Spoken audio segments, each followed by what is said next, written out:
হঠাৎ করে বাইকটা স্টার্ট নিতেছে না, তো বাইকে কি হয়েছে কোনো কিছু বুঝতেছি না। তো বুঝতে না পাইরা চলে গেলাম গ্যারেজে যাওয়ার সময় 4-5 হাজার টাকা পকেটে করে নিয়ে গেছিলাম, ভাবছি এটা দিয়ে কাজ হয়ে যাবো। তো বাইকটা খোলাখুলির কাজ চলতেছে, তো বাইকটা পুরাটা খোলার পর দেখে বলতেছে যে বাইকটা ইঞ্জিন খুলতে হইব, ইঞ্জিনের ভিতর নাকি সমস্যা, যেহেতু সেলফ নিতেছে না তো সেলফ মোটরের প্রবলেম থাকতে পারে। তো সেলফ মোটরটা খোলার পর দেখে যে সেলফ মোটর পুরাটাই কাটা টাটা খাইয়া সেলফ মোটরটা বাদ হয়ে গেছে। তো সেলফ মোটরের সাথে আরও 2টা জিনিস ছিল, মোট 3টা জিনিস ছিল। বাইকটা স্টার্ট হওয়ার জন্য মোট 3টা জিনিস কাজ করে এইখানে।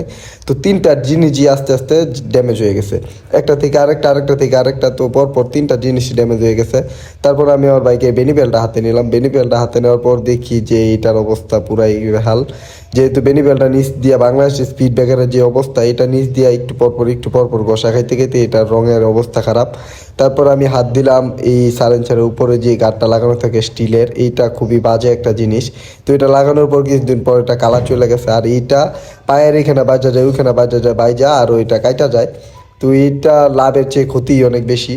তো বাইকের কাজ চলতেছে, কাজ করার পর বাইকটা সার্ভিস দেওয়া হইলো। তো সার্ভিস দেওয়ার পর বাইকের বিল দেখে তো আমার চোখ পুরা কপালে উঠে গেছে, প্রায় 17,000 টাকা বিল এসে পড়ছে বাইকের। তো আমি তো বিল দেখা পুরাই বেহুশ অজ্ঞান হওয়ার অবস্থা। তো তারপর বাইকটা পুরা মাস্টার সার্ভিস দেওয়া হলো, মাস্টার সার্ভিস দেওয়ার সময় বলতেছে যে মাস্টার সার্ভিস দিয়ে নিয়ে যাও। তো বাইকটা পুরোটা মাস্টার সার্ভিস দেওয়া হইতেছে, মাস্টার সার্ভিসের সময় এইটা কি একটা স্প্রে দিতেছে, স্প্রে দেওয়ার পরে দেখি বাইক পুরাই নতুন চকচক চকচক করতেছে। কাজ শেষ করার পর ল্যাংটা বাইকটাকে আবার নতুন করে কাপড় টাপড় পরানো হয়েছে। তো এই হইলো আমার বাইকের ফাইনাল লুক। সামনের ডিআরএলটা চেঞ্জ করা হয়েছে, আগের ডিআরএলটা ছিল হেডলাইটের নিচে, তারপর ডিআরএলটা আমি ভিতরে করাইছি। তো এটা চোখ সিস্টেম করা হয়েছে। তো কেমন লাগতেছে সবাই একটু কমেন্টে জানাবেন।